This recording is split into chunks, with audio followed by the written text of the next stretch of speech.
राम के संघर्ष का आधार लिखने जा रहे हैं। राम के संघर्ष का आधार लिखने जा रहे हैं। हम समय की मांग पर संसार लिखने जा रहे हैं।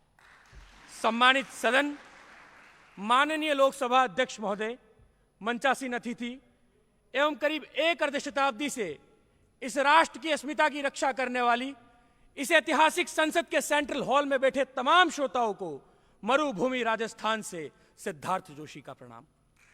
मान्यवर, जैसा कि विदित है, आज की इस प्रतियोगिता और आज के इस कार्यक्रम में मेरा विषय सीधे तौर पर राष्ट्रभक्ति एवं राष्ट्र निर्माण से अपना ताल्लुक रखता है, जिसकी संदर्भ व्याख्या एवं विश्लेषण के लिए मैं आप सभी के समक्ष इस सेंट्रल हॉल में उपस्थित हुआ हूं।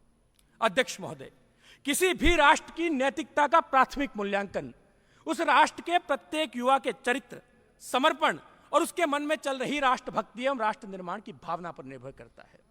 यदि कोई राष्ट्र कहता है कि वो समृद्ध है, सशक्त है, तो इसका सीधा सीधा तात्पर्य यही होगा कि उस राष्ट्र का प्रत्येक युवा अपने मन में राष्ट्रभक्ति एवं राष्ट्र निर्माण की भावना को लेकर चलता है।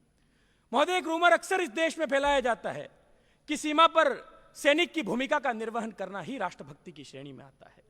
कोई कहता है कि बदन पर खाकी खाल पहनकर शांति और अमन की बात करना ही राष्ट्रभक्ति है। लेकिन मेरा ऐसा मानना है और मेरे व्यक्तिगत मानने हैं कि यदि कोई व्यक्ति सड़क पर पड़े कचरे को उठाकर डस्टबिन में डालता है तो उससे भी बड़ा कोई देशभक्त नहीं। मेरा ऐसा मानना है कि पर्यावरण सुरक्षा के दृष्टिकोण से यदि कोई व्यक्ति वृक्ष का रोपण करता है तो उससे भी बड़ा कोई देशभक्त नहीं। और तमाम खींचातानी और सांप्रदायिक मतभेद के बीच में से खड़ा होकर कोई युवा आदि राष्ट्रीय एकता का परिचय दे तो उससे भी बड़ा कोई देशभक्त नहीं। महोदय, मेरा व्यक्तिगत मत है कि यदि किसी व्यक्ति के मन में, किसी युवा के मन में राष्ट्रभक्ति एवं राष्ट्र निर्माण की भावना है तो उसके विचारों में परिवर्तन आएगा। विचारों से उसके शब्द बदलेंगे, शब्द से संकल्प और उसी संकल्प से असल मायने में राष्ट्र का निर्माण होगा। यदि मैं ऐतिहासिक परिप्रेक्ष्य से बात करूं तो यह वही देश है जिसमें कभी कुरुक्षेत्र की रणभूमि में जब एक अदना सा सारथी राष्ट्रभक्ति का उपदेश देता है तो धर्म की विजय होती है। यह वही देश है जिसमें मगध का एक अदना सा ब्राह्मण राष्ट्र निर्माण का कोई संकल्प लेता है तो सड़क पर बैठे 5 साल के बच्चे को भारत का सम्राट बनाकर छोड़ देता है। यह वही देश है जिसमें हरियाणा का एक युवा यदि राष्ट्रभक्ति के विश्वास के साथ अपने बाजुओं को मजबूत करता है तो ओलंपिक में गोल्ड मेडल लाने वाला नीरज चोपड़ा बनता है। और यह वही देश है दोस्तों, यह वही देश है जिसमें मुंबई की तलोजा जेल में 7 साल तक, तलोजा जेल की सीखचों के पीछे 7 साल तक सजा काटने वाला एक ईमानदार आईपीएस अधिकारी यदि अपनी राष्ट्रभक्ति का परिचय देता है तो वो राजस्थान में भ्रष्टाचार का प्रबल विरोधी आईपीएस दिनेश एमएन बनता है। यह हमारा इतिहास है महोदय। हम कौन है? आदरणीय युवा एवं खेल मंत्रालय महोदय बैठे हुए, मैं इस देश का इतिहास 2 पंक्तियों में रखना चाहता हूं। हम 57 की तलवारों का चमचम करता आलोक बने। क्या है हमारा इतिहास? हम 57 की तलवारों का चमचम करता आलोक बने। हम हल्दी घाटी में राणा के भाले की वो नोक बने।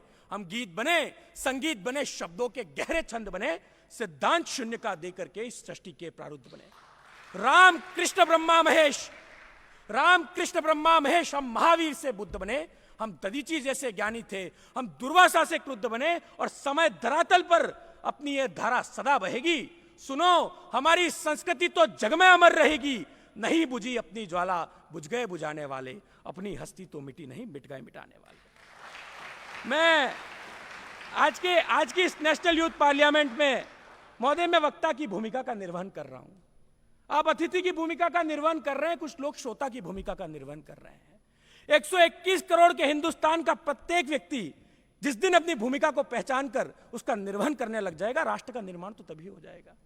अंत में अपनी वाणी को विराम देने से पहले मैं केवल इतना कहना चाहूंगा कि जिस दिन इस राष्ट्र का प्रत्येक शिक्षक सीएल और पीएल से परे अपनी अतिरिक्त छुट्टियों के बारे में सोचना छोड़ देगा, जिस दिन इस राष्ट्र का प्रत्येक चाणक्य अपने गुरुकुल की अस्मिता को रक्षित कर लेगा, जिस दिन इस राष्ट्र का प्रत्येक राजनेता पूर्णतया निष्ठा के साथ जनपद से लेकर राजपथ तक का सफर तय कर लेगा, और जिस दिन इस राष्ट्र के प्रत्येक न्यायालय की प्रत्येक खंडपीठ में बैठा प्रत्येक न्यायाधीश निष्पक्षता पूर्वक न्याय कर लेगा, उस दिन ना केवल मेरा राष्ट्र विकसित अब तो विश्व राष्ट्र की श्रेणी में अग्रसर होगा। Thank you so much. जय हिंद, जय भारत।